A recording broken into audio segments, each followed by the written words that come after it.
Parfois, nefs, elle peut être handicapante. Parce que si on la comprend mal, elle peut être mixée avec l'ego. Mais nefs dans le sens où, quand on était jeune, disait ne demande rien à personne. Tu dois avoir de bonnes notes pour mériter un cadeau. Oui. Je pense que tu dois avoir de bonnes notes, point barre. Tu prends un bonbon aujourd'hui ou 2000 bonbons demain. Ah, je prends le bonbon d'aujourd'hui. Elle était très fière du fait qu'elle a bossé pour que sa fille devienne avocate et que sa fille récupère son propre héritage. Et voilà, ils m'ont donné un petit montant qui payait les 6 mois. Et après, il me dit, voilà, on dit là-bas que c'est le pays de l'oncle Sam, tu te débrouilles, tu restes. Sinon, get it out of your system, comme on dit. Bah, comme j'ai dit, jamais j'aurais imaginé que moi, j'allais travailler dans la construction, j'allais faire des travaux manuels, de la maçonnerie, de couper le gazon, peindre, faire de l'électricité. Moi, il a demandé cette question, il est... Ah, pour ça, je sais pas. Que, en fait, l'ego, c'est ton pire ennemi, mais c'est aussi ton meilleur ami. Donc, il faut garder ton ego, mais juste en check. Exactement. Donc, mais entre les deux, tu ne peux pas t'en vouloir parce que tu n'as pas fait de ton mieux. Non. Donc, tu ne peux pas te réveiller un jour et te dire « Ah, moi, je préfère me réveiller et dire « Dirt. Moi, je suis une victime, ça, c'est pas mon mindset, c'est que si ça n'a pas marché, c'est moi. Oui. Bienvenue à vous pour un nouvel épisode Blamasque avec un nouvel invité. Tarek, bienvenue à toi. Dans cet épisode, aujourd'hui, nous allons parler des valeurs. Cet épisode, comme vous le savez, Blamasque est sponsorisé par l'application Qais wa Leila, qui est une application de rencontre pour relations sérieuses et authentiques. Bienvenue à toi, Tarek. Merci pour l'invitation. Je suis ravie de te recevoir aujourd'hui et nous allons parler de la place des valeurs dans la vie. Et d'abord, je voudrais que tu te présentes. Qui est Tarek? Moi, je t'ai connu à travers un podcast. J'ai été touchée en fait par ton parcours et touchée par toutes les émotions que tu as pu transmettre.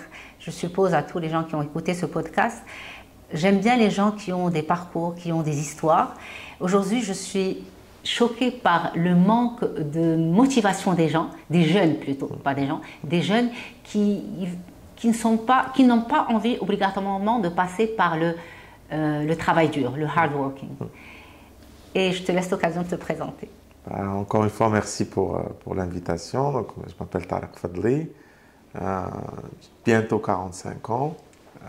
Je suis entrepreneur dans la tech et j'ai eu le privilège, je dirais, de grandir dans une petite ville qui est Ben Slimane, avec certaines valeurs. Et après ça, je suis parti aux États-Unis, précisément au Colorado. Et j'ai passé 10 ans là-bas où j'ai fait mes études et j'ai commencé ma carrière. Et après 10 ans, je suis rentré.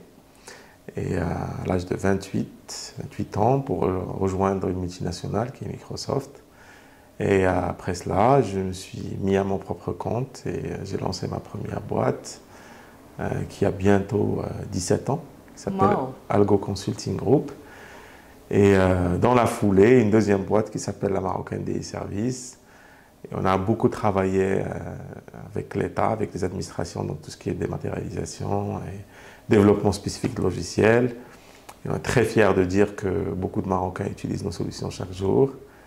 Et le dernier projet sur lequel on travaille, c'est celui de Woraqi, avec le ministère de la Transition numérique, le ministère de l'Intérieur, la Justice, la douane, la CNDP, TGSN.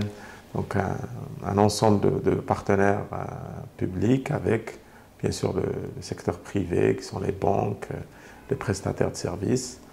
Et voilà, l'idée, c'est que Woraqi devienne une application de transaction avec l'administration. Là où on a besoin de Waraqa, on l'aura instantanément sur l'application mobile. Donc voilà.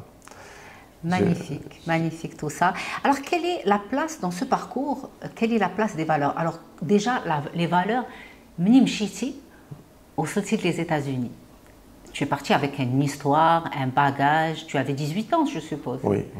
18 ans, tu es arrivé aux États-Unis et dans un nouveau pays, une nouvelle culture. فين تلاقيتي مع tes valeurs وقلتي هنا خصني نخدم mes valeurs. Alors, c'est pour se souvenir de comment ça s'est passé, c'est un peu compliqué. D'abord, quand vous posez la question sur les valeurs, on est tous le produit de l'environnement. Donc, moi, j'ai grandi avec ma grand-mère. C'est ma grand-mère qui m'a élevé. Donc, l'une des chances que j'ai eues dans la vie, c'est que j'ai eu des parents éduqués. Mon père, là, était prof universitaire, chercheur, musicien, un vrai hippie, dans le sens de hippie, voilà. Ça se disait beaucoup à cette époque. Ouais, bah, quelqu'un qui aimait énormément la nature, qui aimait la musique, qui aimait la science, et c'était quelqu'un de passionné.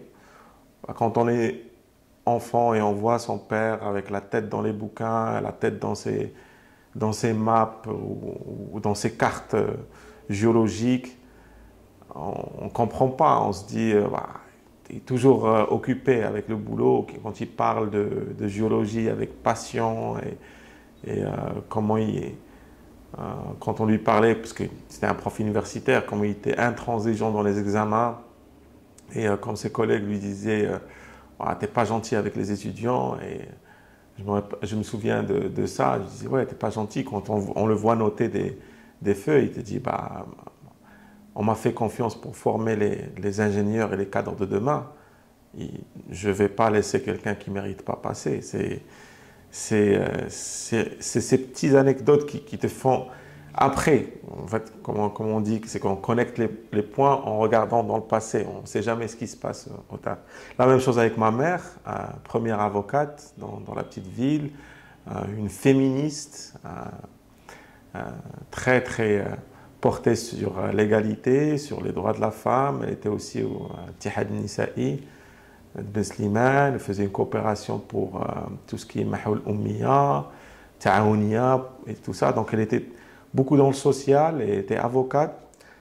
Et ma grand-mère, l'analphabète, qui savait ni lire ni écrire, mais elle mémorisait notre emploi du temps. Magnifique. À chaque année qu'on commence... Mais pourquoi vous habitiez chez elle? Vous n'habitiez chez elle ou pas? En fait, parce que ma mère est fille unique. D'accord. Et quand mon père s'est présenté, elle lui a dit, bon, elle était orpheline à l'âge de 3 ans. Et la seule condition qu'elle a dit à mon père, c'est que ma mère habite. Je ne peux pas quitter ma mère. Et mon père, vous habitiez avec sa maman? Ouais. Donc en fait, toute la famille était... Bon, je suis l'aîné, donc mes premiers souvenirs, c'est que ma grand-mère, ma mère et mon père. Donc mon père voyageait beaucoup, notamment en France, beaucoup sorti sur le terrain, et ma mère travaillait beaucoup. Et donc, quand j'ai ouvert mes yeux, c'était ma grand-mère et la nounou, la femme de ménage à l'époque. Et c'est quoi la principale valeur que cette grand-mère t'a communiquée déjà petit? C'est compter sur toi-même. Compter sur toi-même. Ouais. C'est qu'elle a une histoire très très inspirante. Je ne pense pas que c'est à moi de la raconter, ou c'est plutôt à ma mère. C'est que elle s'est mariée très très jeune avec un homme. Je pense qu'elle avait 18, même pas 18 ans. Et mon grand-père avait la soixantaine. Wow. Et après 3 ans de mariage, il est mort. Et elle s'est retrouvée avec une fille. Et mon grand-père en fait avait un enfant adoptif, plus âgé que ma mère. Et donc ma mère et ma grand-mère ont connu la misère à un très très jeune âge. Wow. Et ils ne nous racontaient pas toujours les histoires. C'est les histoires qu'on découvre en grandissant à travers les cousins lointains et les amis de la famille, parce que les deux, ma grand-mère et ma mère, étaient très très discrètes, ils ne racontaient pas. T'es pudique peut-être. Ils étaient pudiques et discrètes, mais on sentait, moi je sentais maintenant avec les souvenirs de ma grand-mère, je sentais que c'était une battante, c'était une guerrière, et c'était quelqu'un de très fier. Ah, une fierté. Comment elle exprimait sa fierté? C'est nefs. Voilà, هاد النفس انا je la comprends pas, باقي تنضر مع النفس. Est-ce que nefs, on peut dire que c'est l'ego ou là c'est différent de l'ego? C'est une très bonne question. Je cherche toujours à comprendre ça parce que... Moi je pense que c'est différent.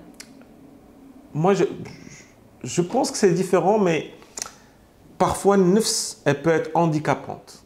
Parce que si on la comprend mal, elle peut être mixée avec l'ego. Mais nefs, dans le sens où, quand on était jeune, elle disait ne demande rien à personne. Quand tu demandes, ما عندكش العفة، ما عندكش العزة ديال النفس. Donc, tu تبدل راسك en demandant. Il faut essayer de se procurer tout ce que tu veux avoir. En fait, c'est une manière indirecte de nous inculquer la méritocratie. Donc, quand tu demandes quelque chose, pourquoi tu mérites ça? Mais il y a une fine ligne parce que quand j'y pense, par exemple, avec mon père ou ma mère, c'est que quand tu demandes quelque chose, bah, on t'apprend à un jeune âge à lèche. Tu veux une bicyclette, tu veux une planche de surf, les notes. Bah, parfois, pour un gamin, je ne sais pas, pour moi, maintenant, à cet âge-là, avec du reflet, je ne ferai pas ça avec mes enfants. Pourquoi? Pourquoi? Parce que je vais indirectement enseigner la corruption. Ah bon? De quelle manière on enseigne de cette Tu dois avoir de bonnes notes pour mériter un cadeau. Oui. Je pense que tu dois avoir de bonnes notes, point barre. Mais c'est difficile à passer le message à un enfant, à faire passer le message que, en fait, tes bonnes notes, c'est pour ta formation professionnelle, pour toi, pour ton futur. C'est difficile d'apprendre ça aux enfants. C'est compliqué parce qu'ils ne voient pas le futur, ils ne vont pas se projeter loin. Ils n'arrivent pas encore à se projeter. Exactement. Exactement. Bah, c'est comme la blague, si on va expliquer à un enfant ou un primate, si tu prends un bonbon aujourd'hui ou 2000 bonbons demain, bah, je prends le bonbon d'aujourd'hui. Oui. Parce que j'arrive pas à me projeter à demain. Complètement. C'est difficile pour un enfant, donc lui, il va rester autour de son cercle, ce qu'il a vu, ce qu'il n'a pas vu. Et donc cette grand-mère était عندها النفس. Ah oui. النفس. شنو لاحظتي انت اللي تتقول هاد الوالده كيفاش كنتي تسميها؟ جده الحاجه. الحاجه اللي قلتي الحاجه عندها النفس. الحاجه عندها النفس parce que même si elle et sa fille, qui ma mère ne racontait pas, on voyait, parce qu'en fait, voilà, c'était un jeune couple, ce qu'on appelle aujourd'hui jeune couple dynamique. Bah, c'est ce que mes parents étaient à la fin des années 70 et ils se sont fait eux-mêmes. Donc moi, j'ai suivi la progression de la petite mobilette à Rabat, parce qu'ils se sont rencontrés à Rabat, ils faisaient l'université là-bas, qui s'est fait voler à la petite Fiat 127, aux voitures W et leur progression, je dirais, économique, mais chez nous, à chaque fois qu'on changeait de logement ou ils changeaient de voiture, les traces de ce qu'a fait ma grand-mère, de ce qu'elle a enduré, nous suivaient quelque part, parce que je voyais le mnija, parce qu'en fait, ce qu'elle faisait, c'est qu'elle travaillait comme femme de ménage, même في المحكمة, et le soir, كانت كتنج ديك الزرابي دوك المنطقه الكبار كما نقول سا العابل pour les vendre في السوق pour que ma mère aille à une école privée parce que pour elle si son père était en vie elle serait partie à l'école elle serait partie à cette école. Et elle a refusé de se remarier pour ne pas faire sentir à ma mère que le beau-père veut avoir ses propres enfants, il va la traiter différemment. C'est un lien fort. Ah, c'est un lien très fort. C'était fusionnel entre les deux. C'est un lien très très fort. Ouais. Donc, et donc quand on demande c'est quoi ça, et petit à petit on commence à entendre des histoires à droite et à gauche, mais elle était très fière du fait qu'elle a bossé pour que sa fille devienne avocate et que sa fille récupère son propre héritage. Ah d'accord. Donc c'est digne d'avocat. C'est que comme ça qu'elle a pu récupérer son propre héritage. Exactement. Bravo, Exactement. parce qu'il y en a qui n'ont pas encore récupéré l'héritage. Ouais, ça a duré 24 ans. Ça a duré 24 ans. Et on sentait que, dans l'attitude de ma grand-mère, on sentait que c'était quelqu'un de très fier. Et c'est pas anodin finalement qu'elle ait fait avocate. Finalement, elle voulait défendre ses droits et les droits de sa mère. Exactement. Après, c'est parti au droit de la femme et au droit de... Oui, parce que bon, c'est lié. Hein. Oui. C'est lié parce que finalement, le droit de la femme, parce qu'en tant que femme, elle n'a pas eu son droit. Exactement. Ni sa maman n'a eu son droit. Ben, c'est une belle histoire qui est vraiment d'actualité alors. Oui, oui, oui, c'est une très belle histoire. C'est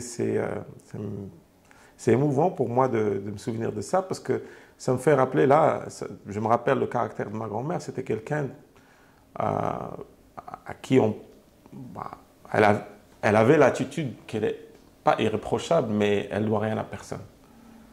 Et elle disait ce qu'elle pensait. Et parfois... Et ça, c'est de l'ego aussi. C'est de l'ego. Parfois, c'est vexant pour les autres. C'est agressif. C'est agressif, ouais.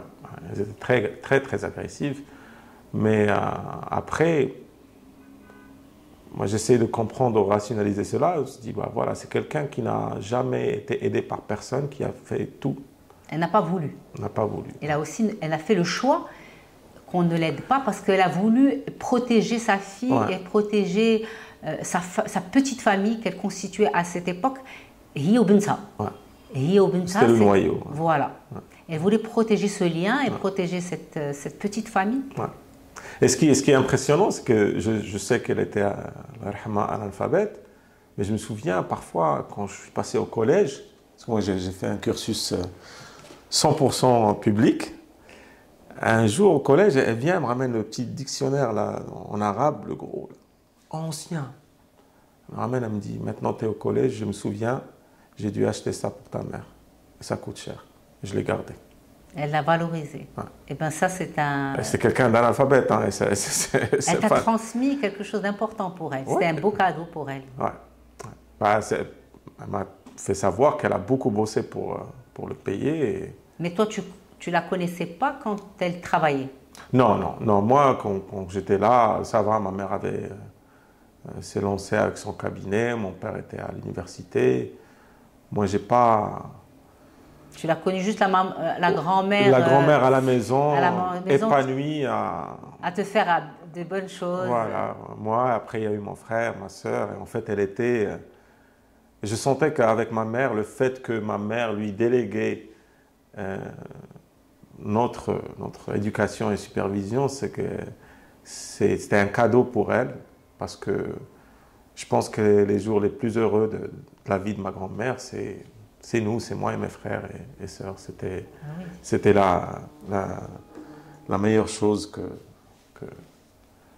c'est des moments, c'est fort, c'est des moments très forts que vous avez vécu, partagés dans un lien fort. Donc, de cette manière, être le lien fort, être le lien authentique, comment vous le transmettez à vos... D'abord, Mnimchiti, les États-Unis.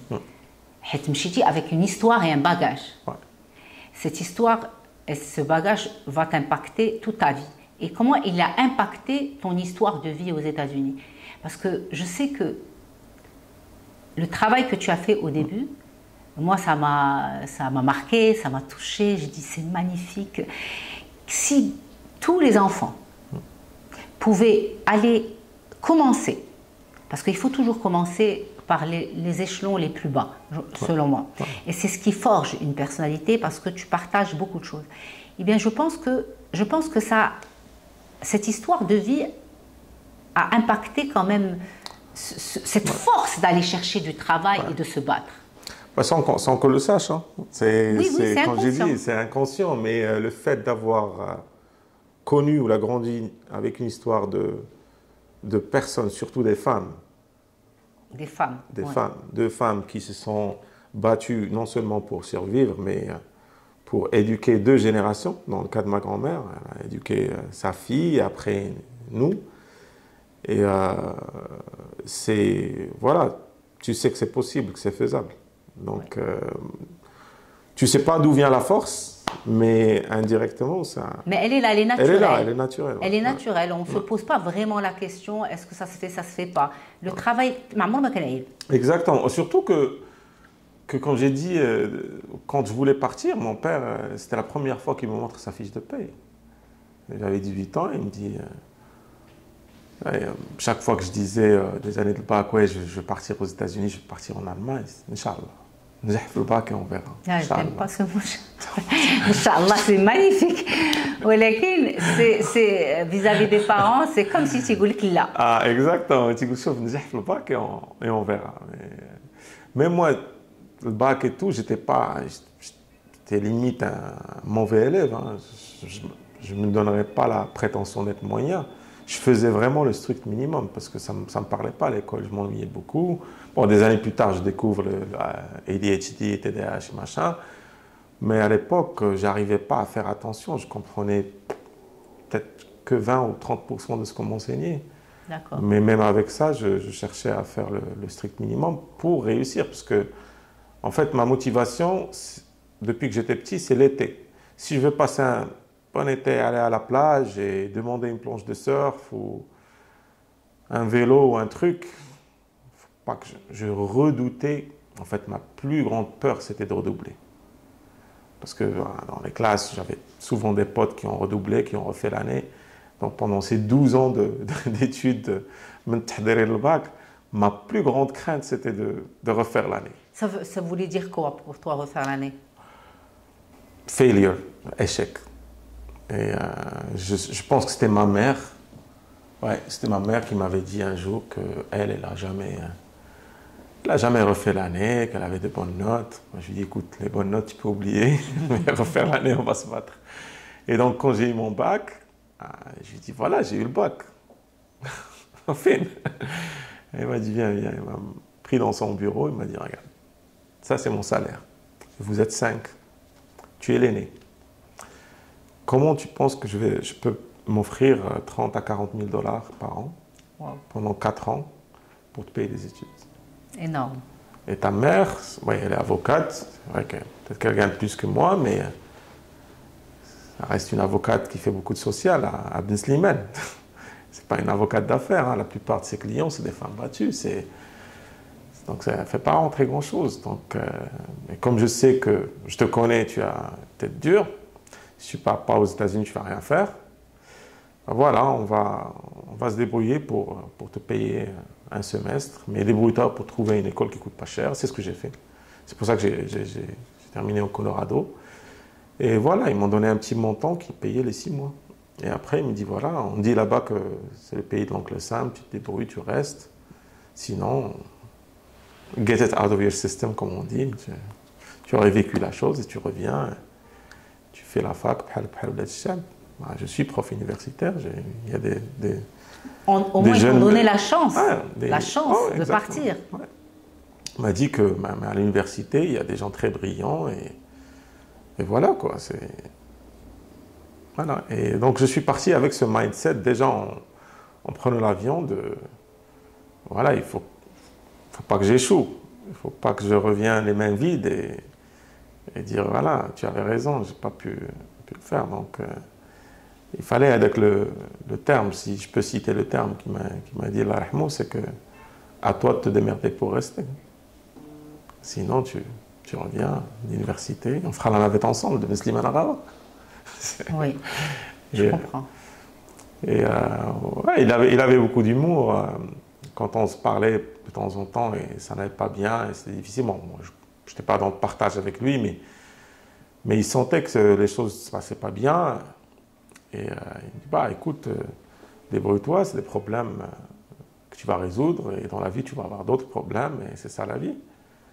À moins que tu veux tout lâcher et revenir, tu sais, je te ferai une bourse de 1000 dirhams par mois. Je partagerai la télécommande avec toi. Et c'est juste que je vois qu'il n'y a pas d'avenir dans ça. Peut-être qu'il va te saouler la gueule et venir et me frapper moi et ta mère. Wow. Dans un humour dark, il te peignait, il faisait une peinture d'un futur qui n'était pas dans l'humour et ça me faisait rigoler. Et en même temps, je me disais, ouais, c'est probable. Et bon. Mais voilà, c'était ça. Et les États-Unis, c'était... Bah, comme j'ai dit, jamais j'aurais imaginé que moi, j'allais travailler dans la construction, j'allais faire des travaux manuels, de la maçonnerie, de couper le gazon, peindre, faire de l'électricité. Vous m'auriez demandé cette question, il y a des... Ah, pour ça, je sais pas. Et pourtant? Et pourtant, je l'ai fait. Hein. Je l'ai fait. Et ça t'apprend beaucoup de choses. Au-delà de comment couper le gazon ou comment faire des installations électriques, ça t'apprend qui tu es. Qui tu es, Ouais. oui. Tu es prêt à faire quoi pour vivre, survivre? Pour ta liberté aussi. Oui, pour ta vie. Et ton indépendance. C'était la liberté et l'autonomie. Ouais. Enfin, l'autonomie, c'est la liberté. Ouais. Et pour ta liberté, tu es allé loin. Ça veut dire que ta liberté est très, très importante. Mais c'est fascinant quand on est ado, on a hâte. On a hâte de partir, on a hâte d'avoir les 18 ans pour passer le permis. On a hâte de se casser de chez les parents. Mais une fois c'est fait, alors, les regrets. le regret. On était bien chez les parents, on était très Oui, bien. mais ça forge de partir. Ça forge. Une personne qui est partie, c'est pas comme une personne qui n'est pas partie. Elle mûrit déjà beaucoup plus rapidement. Ouais, ouais. Et j'essaie de... Bon, j'ai 2 filles aux États-Unis. Et, Elles ont quel âge? à 21 ans et 18 ans. Superbe. Elles font quoi? L'aînée, elle est à l'université à New York. Son diplôme, c'est la musique. Magnifique. Et la deuxième, elle est au bac cette année. Et j'essaie de... leur mère et moi, on essaie de... Leur mère est américaine. Donc on essaie de leur faire passer les mêmes choses. Parce que il se trouve que mon ex-femme, elle aussi, elle a quitté ses parents au Texas à l'âge de 16 ans. D'accord. Elle a commencé à bosser à l'âge de 16 ans dans les restaurants, même si ses parents étaient très très aisés. Mais c'est très naturel aux États-Unis. Exactement. Donc elle s'est faite elle-même, comptait sur elle-même. C'est rare qu'elle appelle les parents pour quoi que ce soit, mais très très rare, hein, moi, je l'ai connu. Mais c'est naturel chez eux. C'est très naturel et c'est des valeurs qui ont été transmises. Par exemple, l'aînée, un jour, je débarque là-bas pour les voir et je dis, elle est où? Quand elle avait 15 ans, et sa mère me dit, elle travaille chez Wendy's, qui est un fast-food, elle tient la caisse là-bas. Et dans la loi américaine, les adolescents ont le droit de travailler 4 heures par semaine. D'accord. Et donc, elle bosse 4 heures pour ramasser de l'argent. Ouais. Je me suis pointé là-bas et je fais une commande, je passe à la caisse, je lève les yeux, elle me regarde, elle sort, on fait un câlin. Et il y a eu ce débat à l'intérieur du papa marocain. Oui. Alors qu'est-ce qu'il dit le papa marocain? Ça ne fait pas partie de ses valeurs? Non, le papa marocain, il dit, moi je travaille dur pour envoyer de l'argent pour mes enfants. Elle n'a pas à faire ça. Le papa marocain aussi, un jour, je devais les emmener faire du ski. J'ai dit à la maman, écoute, puisqu'ils n'ont pas, ils étaient jeunes, c'était l'initiation au ski, puisqu'ils n'ont pas de matériel ou d'habits de ski, voilà, je t'envoie de l'argent, tu leur achètes, parce que ça coûte cher les trucs de ski. Elle m'a dit, écoute, t'inquiète, je gère, je suis parti au thrift store. Le thrift store, c'est déjà le bal. Je dis quoi? أنا غتلبسي لي بناتي من البال؟ مي تي مالاد. أنا علاش تنضرب هاد التمارة هادي؟ باش بناتي يلبسوا من البال. يلبسوا حوايج قدام. Impossible. Non, tu tires l'homme جديد, machin. Ah, ma fille, à l'époque, 12 ans, 13 ans, elle m'entend sur Skype, elle me dit, papa, j'ai 13 ans. Si j'achète un truc à 200, un manteau à $200 pour le ski, l'année prochaine, je ne peux pas le porter. Mais si j'achète un truc used, l'année prochaine, je peux ou là, je peux vendre, et c'est juste, c'est du gaspillage. Donc c'est un état d'esprit, c'est la valeur de l'argent. Exactement. La valeur de l'argent. Alors c'est étonnant, la valeur de l'argent, avec quand même une grand-mère qui t'a transmis la valeur de l'argent, la place de l'argent. Oui, mais après, ce qu'on m'a pas appris, c'est à gérer de l'argent. Ah, on t'a pas appris à gérer l'argent. On m'a pas appris ça. Et c'est ça où j'ai fait des grosses erreurs. Je l'ai fait toujours. Je ne peux pas dire que j'ai appris. Mais quand on n'apprend pas à un enfant à gérer un budget, Pourtant, tu habitais seul, tu gérais ton argent que tu gagnais. Oui, mais après, quand tu commences à gagner un petit peu plus, c'est la fête. Oui. Donc, et ça aussi, ça se reflète sur mes enfants. Par exemple, j'y étais un été, voilà. Le papa qui n'est pas présent dans le quotidien, parfois il essaie de compenser en vacances, en étant dans l'extravagance, sur les excès. Et donc je les ai emmenés dans un mall et j'ai dit, voilà, je vais vous dire un truc que quand j'avais votre âge, j'aurais aimé que quelqu'un fasse ça pour moi. On rentre dans n'importe quel magasin et chacune de vous a droit à 2 cadeaux. Ce que vous voulez. Il n'y a pas de limite. Et 2 heures dans le mall, rien. Rien. C'est étonnant pour des jeunes filles. Rien demandé. Mais elles t'ont frustrée alors. J'étais frustré. Je suis sûre. Parce qu'en fait, tu voulais vivre ton rêve. C'est ça. C'était ton rêve à toi. C'était mon rêve à moi. C'était le rêve à elle. Et je me disais, parce que j'ai des amis avec des enfants de leur âge ici, donc je connais un petit peu le mindset. Et vu le mindset de la maman, elle n'est pas dans le consumérisme, elle n'est pas dans la consommation, elle n'est pas dans le matériel. Ils sont plus dans les expériences, dans l'apprentissage. Bon, ça commence à 2 dollars avec, encore une fois, leur renseigner un budget à avoir par semaine, l'argent de poche. Donc là, je suis à 40 dollars la semaine et ça, je peux me l'offrir dans 2-3 semaines. Je dis, comment tu fais? Il m'a dit, j'ai 16 ans, je vais aller me certifier en CPR, en sauvetage. Et une fois que j'ai mon certificat CPR, je peux faire du babysitting. J'ai déjà 3 clients alignés dans les voisins. Quand ils veulent sortir en date, la babysitter, c'est 18 dollars l'heure. Moi, je facture 12. Magnifique. Donc, en 2 semaines, elle m'a fait un business plan sur le... J'ai dit... c'est de quoi être fier. Bien sûr, bien sûr. Je dis, waouh. Oui, je respecte. Maintenant, c'est vrai que c'est moi qui paye l'université. Et voilà, elle apprécie, elle me le dit tout le temps. Elle me dit, je sais que tu n'es pas obligé de me payer l'université. Et je te remercie. À chaque fois que je la vois, à chaque fois qu'on parle, elle me remercie pour payer l'université. Et elle me le rappelle tout le temps que je ne devais pas le faire et je le fais. Et voilà, ça me fait plaisir. Et là, quand même, quand on planifie des vacances et tout, elle me dit, non, économise ton argent. Tu as l'université, il y aura ma soeur bientôt aussi. Ouais. Donc... c'est touchant, c'est très touchant. C'est une manière de te dire combien elle t'aime, combien elle fait attention à toi. C'est la valeur de l'argent. Sa valeur de l'argent. Absolument. C'est la valeur de l'argent qui est finalement une valeur de l'argent qui est proche de la tienne, mais vu que tu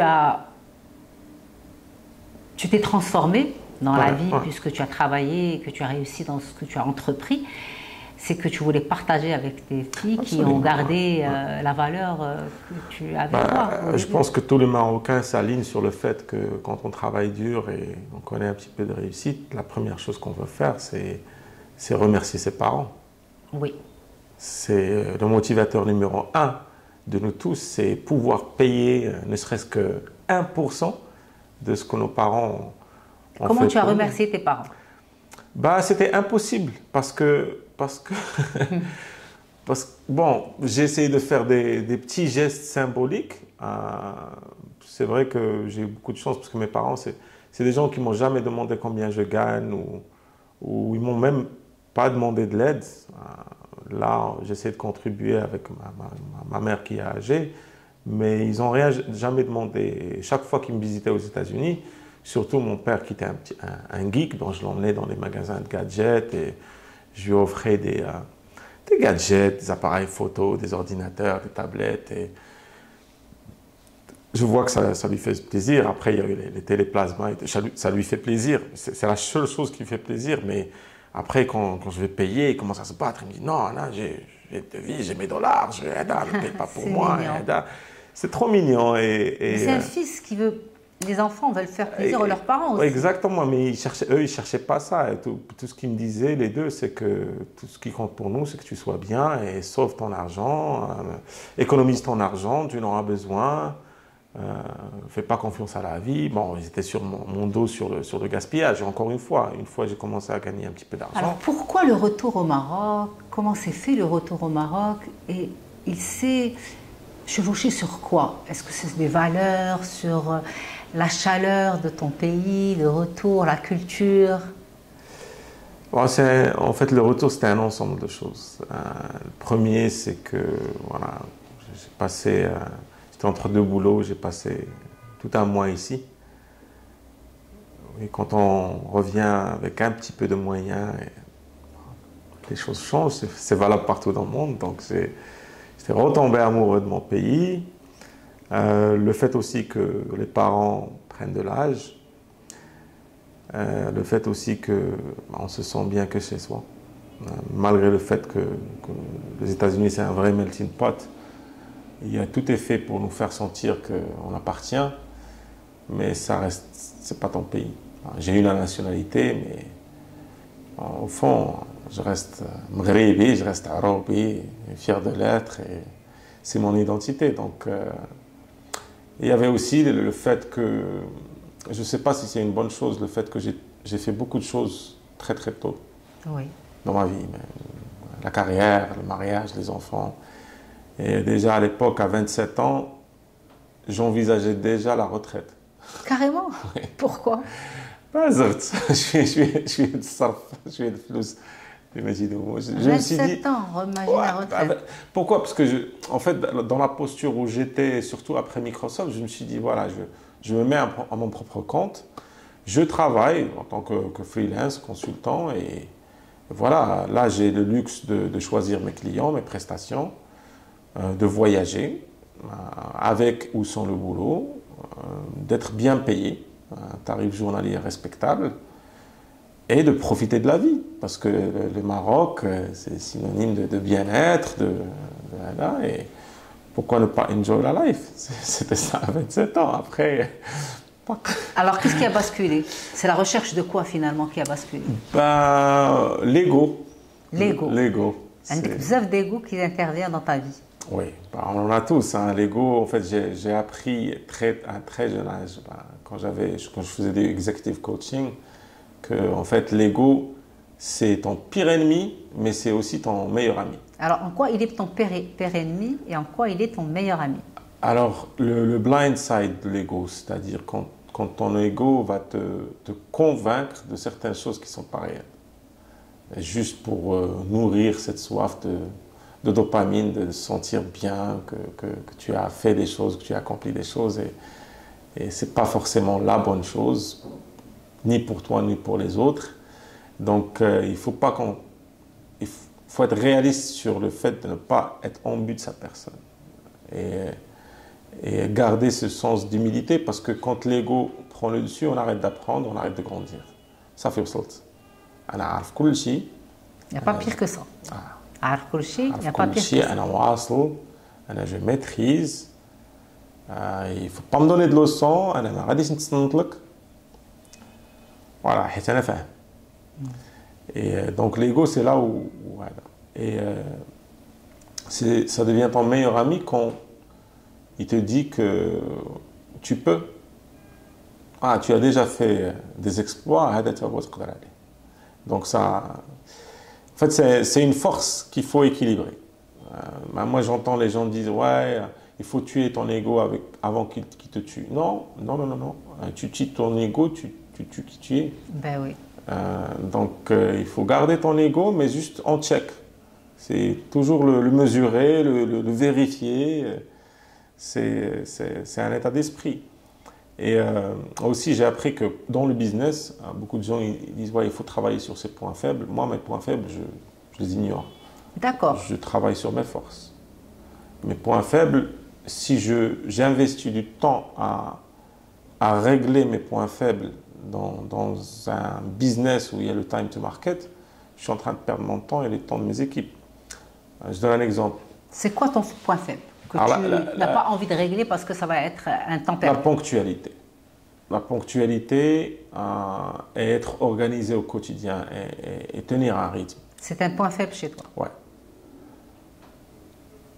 Au lieu de faire ça moi-même, je prends quelqu'un qui sait le faire et qui va me... Et qui le fait bien. Qui le fait bien. Ben, tu as raison, parce que c'est une perte de temps. Parce que ça fait partie de ta personnalité, de qui tu es. Exactement. Et si tu veux être à l'encontre de ta personnalité, de qui tu es, tu vas perdre beaucoup de temps pour devenir qui tu n'es pas. Absolument.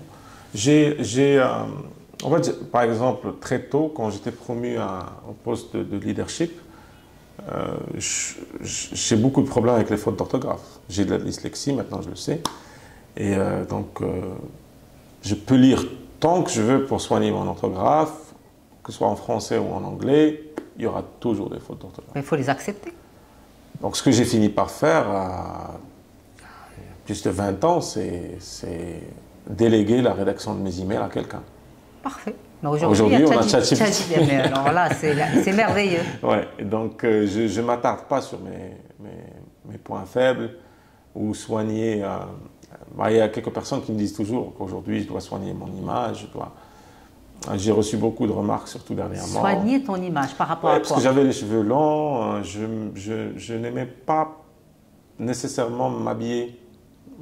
Pour moi, ça prend une charge énorme de travail quand je me lève le matin, je prends ma douche et je vais aller dans le dressing pour choisir ce que je vais mettre. C'est daunting, c'est lourd, c'est une perte de temps. J'aurais préféré avoir un uniforme comme celui de l'armée ou celui Là, d'une tu usine. peux très bien te faire un uniforme, toujours. Oui, je l'ai fait. Je le faisais il y a quelques années, mais après, on me donnait des remarques. Tu portes toujours le même t-shirt. Après, je leur explique, non, j'ai 7 t-shirts qui sont comme ça. D'accord. Et voilà. Dans Tu le boulot, n'accordes pas d'importance à tout ce qui est image. image. Ouais.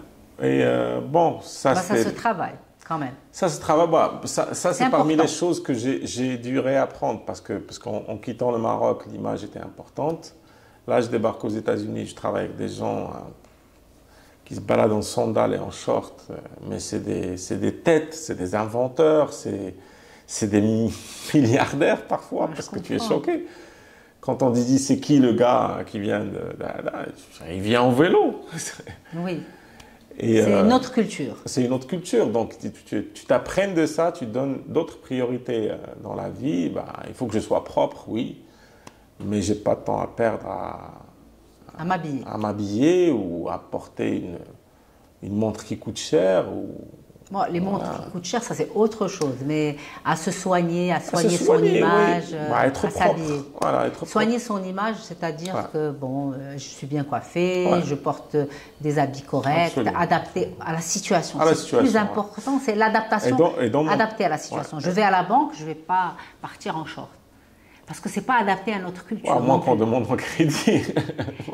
Non, mais ce n'est pas adapté. Mais même, je ne parle pas de crédit. Je pars à la banque pour un rendez-vous de travail, par exemple, dans votre domaine. Vous ne pouvez pas partir dans une tenue non adaptée. Oui, ça c'est clair. C'est ce côté-là où, en fait, au boulot, et parfois, surtout quand on travaille avec l'État et les grands comptes, parfois costume, cravate obligé. Moi, je méprise la cravate. C'est juste je suis mal à l'aise, mais je suis obligé de... Parce que je comprends, par exemple, quand on rencontre un ministre, voilà, c'est par respect. C'est par respect. La position de la personne. Complètement. C'est par respect. Non, par exemple, si jamais on rencontre Sa Majesté, je ne vais pas aller, Bien aller sûr, comme ça, c'est question de respect. Mais dans le quotidien, où je suis, que ce soit dans le bureau ou chez moi, j'aime bien être...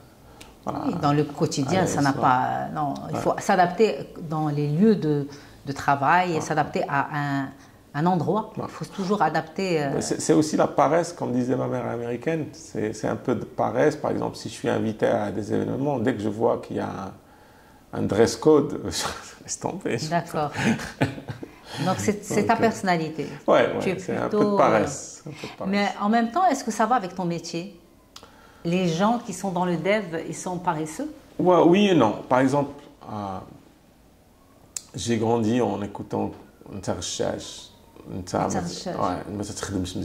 tu triches, tu veux pas. Oui, quand j'étais à l'école, que ce soit quelques profs, que ce soit même mes parents. Et mon premier cours de programmation aux États-Unis, c'était un cours très très dur. Je pense que les informaticiens qui nous regardent vont le connaître. C'est Data Structures, et beaucoup d'algorithmique, c'était en C et C++. Et à l'époque, encore une fois, Internet était là, mais il n'y avait pas beaucoup de contenu, donc tu devais vraiment te cogner la tête contre le mur pour coder un homework ou des devoirs. Et j'ai codé mes devoirs, 40 heures de code, c'était exorbitant, et j'ai soumis mon code sur disquette à la prof. Et bien sûr, là-bas, il y a 12 élèves dans la classe, il n'y a pas 60, il n'y a pas 600. Donc elle connaît tout le monde par nom, elle prend le temps de regarder le code. Et donc mon tour, je m'assois avec elle, elle me dit, elle commence à me faire des reproches. Et ma réaction sur le champ, c'est, Ah, je suis désolé, je suis paresseux, je le sais. Et là, elle me regarde et elle me dit, tu sais que tu es paresseux? Je dis, ouais. Elle m'a dit, bah, c'est bien, tu devrais être le meilleur ingénieur. Là, elle a changé de ton, mais j'attendais à ce que elle me casse. Elle me dit, tu sais que les meilleurs ingénieurs, c'est les paresseux, parce qu'ils innovent tout le temps, ils trouvent le moyen le plus efficace, moindre effort, pour faire un travail. C'est juste que tu n'as pas pris le temps de documenter ton code. Moi, en le lisant, je dois le déchiffrer. Il n'y a pas de commentaires sur les segments. Mais je n'ai pas de problème avec comment tu as fait le truc. Je trouve que c'est ingénieux. Et moi, voilà. Donc la paresse, c'est bien aussi. Dans l'ingénierie, c'est pas... Oui, en fait, c'est une manière de... Comment trouver une manière de s'en sortir avec le moins d'efforts possible. Exactement. Le chemin le plus efficace, c'est... Voilà, mais parfois... C'est être ingénieux. Être ingénieux, mais j'ai eu, par exemple, dans mes équipes, je les ai toujours parfois, des ingénieurs qui sont perfectionnistes. Oui, c'est des obsessionnels. Oh, j'en ai mais eu un, ils sont bien, mais ils perdent beaucoup de temps. Ouais, j'en ai eu un aux États-Unis. Lui, il m'a marqué, il s'appelait Rob. C'était un génie. Mais il avait du mal à mettre en production son code. Oui. Et tout le temps, c'était qui est en retard? Rob. Salut Rob, qu'est-ce qui se passe? Écoute, j'ai fait ça, et après je suis parti dormir.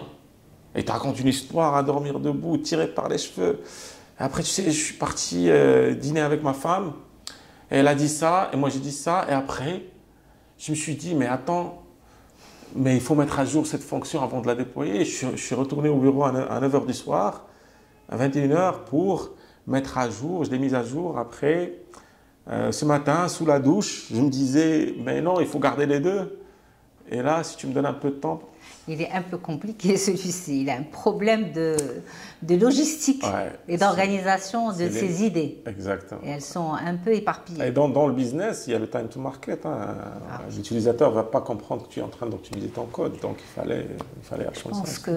Je pense qu'il est important de savoir choisir les gens avec qui on travaille parce que les gens qui ont des complications au niveau des idées, qui ne sont pas claires, qui ont des difficultés à irtibol ça, je ne l'ai pas beaucoup vu ici. J'ai essayé de pratiquer ça, mais ça a l'air compliqué. Il y avait des mécanismes quand on embauche, quand on essaie de monter une équipe. Vous devez le connaître, comment ça s'appelle? Myers-Briggs Type Indicator. Le test oui. de 16 personnalités. Oui, les tests de projection. Voilà. Le test de Rorschach. Moi, j'utilise le test de Rorschach. Nous, on utilisait Myers-Briggs. Et quand tu interviews quelqu'un, tu valides techniquement, tu lui fais passer le test en ligne. Et ils te disent qu'il y a 16 types de personnalités, personality indicators, il y en a 16. Et moi, je me souviens, j'étais ENTP, c'est Extroverted, Intuitive, Thinking, Perceiving. Et ils te disent, selon la mission de l'équipe, il faut composer entre ces personnalités. Et il y a des schémas qui te montrent ces personnalités, comment ils peuvent s'entendre ou pas. Donc, par exemple, si j'ai une équipe d'ingénieurs, il y a 5 introvertis, je vais embaucher quelqu'un, je ne vais pas ajouter un 6e introverti, il faut un extraverte, il faut que quelqu'un parle, il faut que... Quelqu'un les tire. Quelqu'un les tire. Et sur les personnalités, le perceiving avec le judging, et qu'il fallait composer avec ces tests, mais ça, on ne fait pas ici. Je pense qu'ici, on ne cherche pas l'harmonie forcément de l'équipe, on cherche juste les compétences. Certainement qu'ils cherchent l'harmonie. Aujourd'hui, beaucoup de choses ont changé. Je ne m'occupe pas spécialement de ça, mais je pense que beaucoup de choses ont changé. Et il y a surtout les valeurs. Les gens cherchent à introduire de nouveaux employés, de nouveaux membres dans des équipes qui ont les mêmes valeurs que l'entreprise pour pouvoir faciliter le travail dans l'entreprise.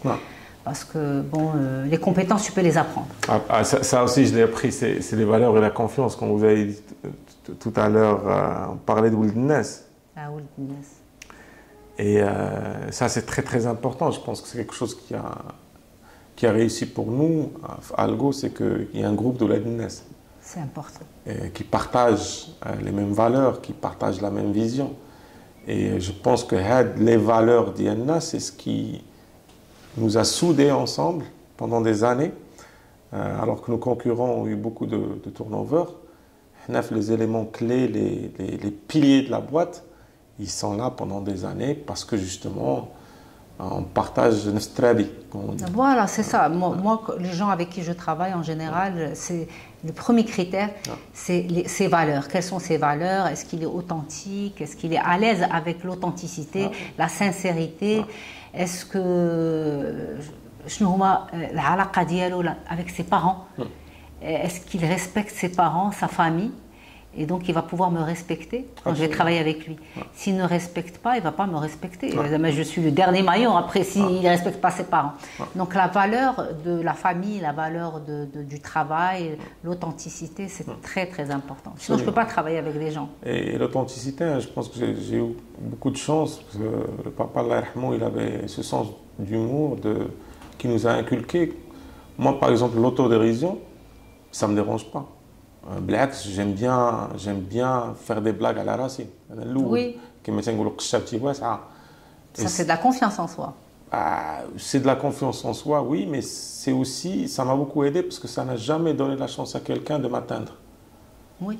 Donc, verbalement, les gens, quand on est ado, d'abord on parle du bullying et tout ce qui est un amour, moi, quand j'ai subi ça quand j'étais petit, oui, quelque part, ça va te toucher, mais ça n'avait pas d'impact. Ça n'avait pas d'impact parce qu'au fond, je me disais, ça ne savait rien dire. Et ça m'a beaucoup aidé. L'humour, m'entendre avec les gens. Et c'est vrai qu'avec le parcours de l'entrepreneuriat, ça m'a appris un petit peu à être nihiliste. Donc, c'est juste qu'on comprend que dans la vie, on ne peut pas contrôler grand-chose, on fait de notre mieux, c'est tout. Exactement. Parce que le passé, c'est le passé. Ça ne sert à rien de regretter ou de passer son temps à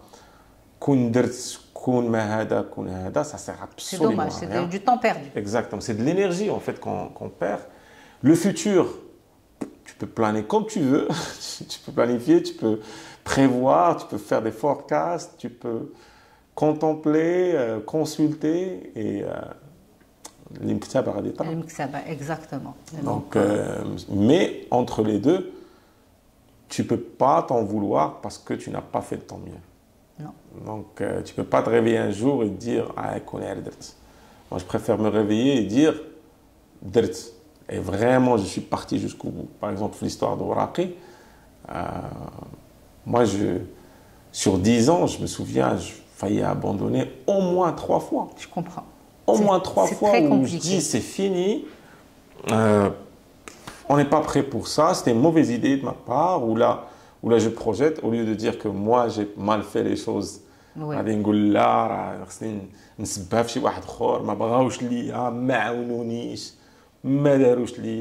je suis une victime,